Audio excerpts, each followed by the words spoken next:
The doctor didn't raise his voice. He just pointed at the scan and said, "We're running out of time." I sat at my parents' dining table an hour later, my leg throbbing under the brace, the smell of fresh paint still in the house. Dad talked about the boat, like it was already on the water. Mom folded her napkin and said a limp might teach me to be more careful. My sister laughed and asked how bad it could really be. No one looked at the clock. Then the front door opened. My brother walked in, didn't say a word, and placed a stack of cash on the table. $800. Wrinkled, smelling like oil and metal. He said he'd figure out the rest later. That was the moment I understood exactly who my family was and what I would stop doing for them. The dining room was too clean for the kind of conversation we were having. New paint, new chairs, a faint smell of varnish that made my stomach turn. I was sitting with my legs stretched out, awkwardly, the brace pressing into the edge of the table. Every small movement sent a dull pulse up my thigh. I tried not to show it. Pain always made them impatient. My dad was standing, pacing slowly, talking about the boat, like it was proof of something. How long he'd waited, how hard he'd worked, how this was finally his time to enjoy life. I waited for him to finish. When I told them the number, 5,000, I said it carefully. I explained what the doctor said, how the infection hadn't responded the way they'd hoped, how delaying treatment could mean permanent damage, maybe worse. My mom didn't ask questions. She adjusted her napkin and said, "You've always been careless with your body." It landed softly, like advice. My sister leaned back in her chair, scrolling on her phone, smiling at something on the screen. "People live with limps all the time," she said. "You'll adapt." I looked at each of them, one by one, waiting for someone to acknowledge what was actually being discussed. Not inconvenience, not lessons. My leg. My dad finally stopped pacing and looked at me like I was asking for something unreasonable. "We just bought the boat," he said. "This isn't a good time." Not "we can't," just "we won't." The room went quiet in that specific way that meant the decision was already made. I felt something sink in my chest, heavy and slow. Not shock, recognition. Then the door opened. My brother came in late, like he usually did, after work. His hands were dirty. His shirt smelled like oil. He took one look at my leg, then at the table, and didn't ask a single question. He reached into his jacket, pulled out a thick envelope, and set it down in front of me. $800. He said he'd sold his tools that afternoon, the ones he used to pick up side jobs. Said he could borrow some for now. Said we'd figure it out. No one thanked him. My mom looked uncomfortable. My dad sighed like this had become messier than he wanted. My sister rolled her eyes and said he was being dramatic. I stared at the envelope, at the cracks in the table beneath it, at the way my brother avoided everyone's eyes. I didn't argue. I didn't beg. I didn't remind them of all the times I'd helped when they asked. I just nodded, picked up the envelope, and stood up slowly, bracing myself on the chair.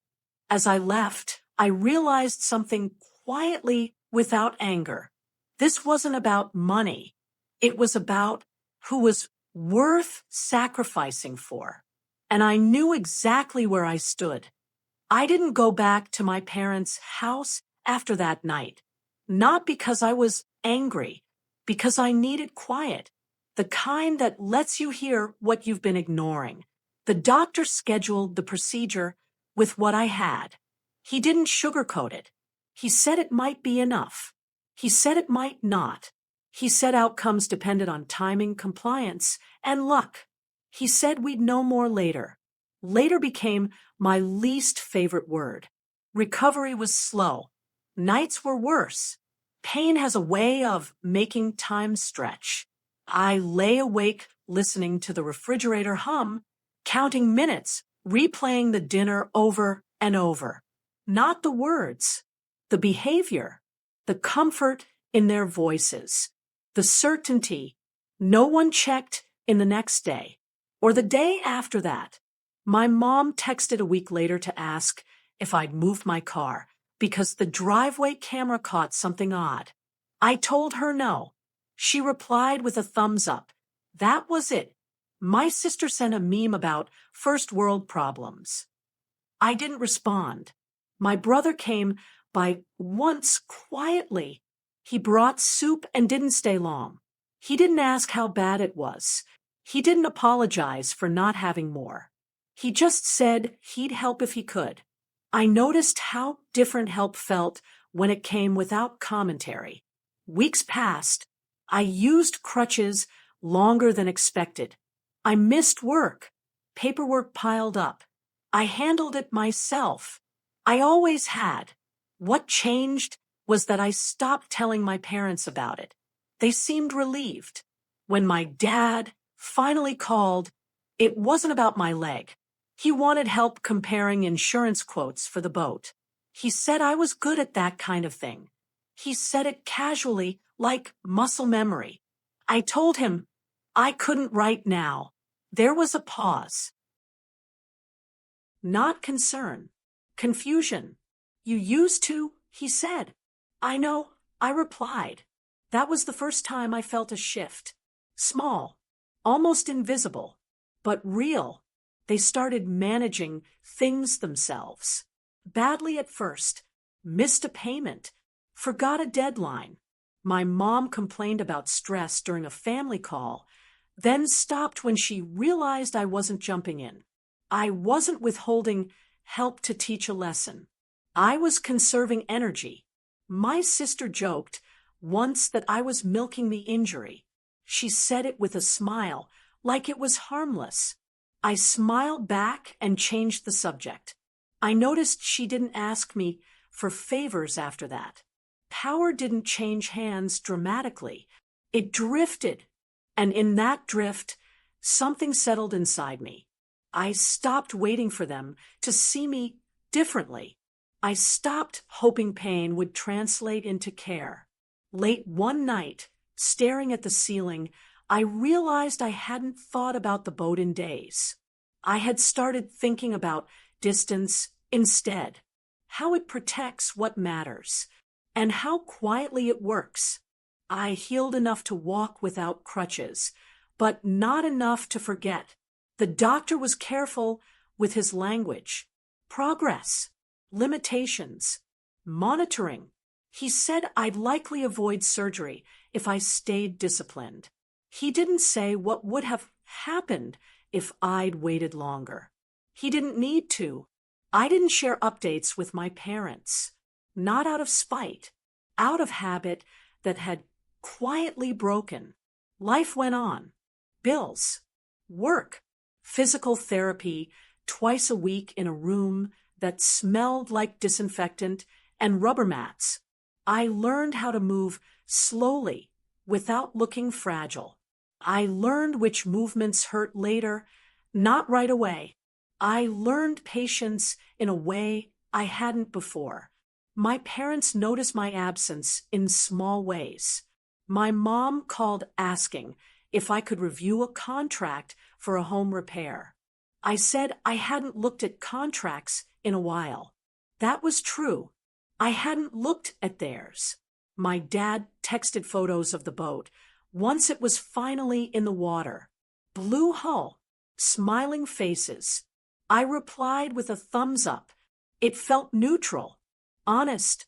The real shift happened with money, though no one named it. I used to cover gaps without thinking.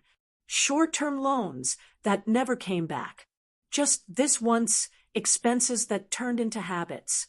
When I stopped doing that, my parents adjusted their plans.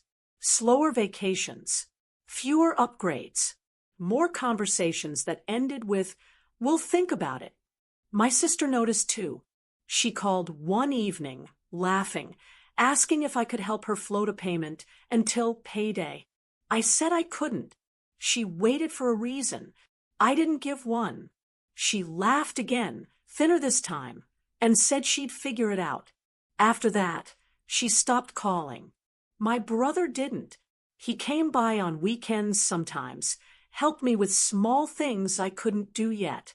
We didn't talk about the dinner. We didn't talk about the money. We talked about work, about his plans, about nothing important. That mattered more. Months passed. Then my parents hosted another family dinner. Smaller, quieter. They invited me like it was normal. I went. I sat at the table. My leg ached, but I didn't mention it. No one asked. Halfway through the meal, my dad mentioned how tight things felt lately. Rising costs, unexpected expenses. He said it lightly, but his eyes searched the table. They didn't stop on me. That was new. I realized then that whatever power I'd had before wasn't taken from me. I'd handed it back, and systems had adjusted. I didn't plan revenge. I didn't track outcomes. I just stayed where I was, focused on healing, letting time and truth do what they always do when you stop interfering. Something was coming. I could feel it in the way conversations changed, in the way my parents hesitated before asking anything. I didn't know what it would be yet, but I knew I wouldn't rush to fix it. The call came on a Tuesday afternoon while I was at physical therapy. I let it ring the first time. Not deliberately. I was mid-exercise, focused on keeping my balance. When I checked my phone afterward, there were 2 missed calls from my mom and 1 message from my dad that just said, "Can you call us when you have a minute?" I finished the session. I drove home. I ate something. Then I called. They didn't waste time. The boat had problems. Not cosmetic ones. Structural. Something missed in inspection. Repairs were expensive. Insurance was being difficult. My dad explained it all carefully, like he was laying groundwork. He paused, waiting. I didn't fill the silence. My mom finally asked if I could help them figure out options. Maybe talk to someone. Maybe help cover a shortfall until things settled. I told her I didn't have the capacity. She said she understood. Her voice sounded tight, but she didn't argue. She didn't lecture. She didn't mention responsibility. That conversation ended politely. After that, things changed in ways no one announced. They sold the boat before summer ended. Quietly. Took a loss. My sister complained about it to other relatives, not to me. My parents stopped making plans that assumed backup. They downsized a few things. Adjusted. No one asked me for money again. At a family gathering months later, my dad asked how my leg was doing. He didn't minimize it. He didn't turn it into advice. He just listened. That felt new. I didn't bring up the dinner. I didn't bring up the envelope. I didn't need to. My brother and I stayed close. He got new tools slowly, one at a time. I helped him find steadier work quietly. When he thanked me, I told him he didn't owe me anything. That was true. My sister kept her distance. We were civil. That was enough. As for my parents, we settled into something more honest. Not warm, not cold, just clear. They no longer assumed I would absorb discomfort to keep things running. And I no longer volunteered. My leg still aches on bad days. There are limits I didn't have before. But I walk. I work. I live without bracing myself for someone else's needs. Sometimes I think about that envelope, about how the person with the least gave without hesitation, and the people with the most offered lessons instead. That moment didn't turn me bitter. It turned me precise. I learned who to protect. I learned where my responsibility ends. I learned that love shows up before explanations. And once you see that clearly, you don't need revenge. You just stop paying the cost of pretending, and life recalculates.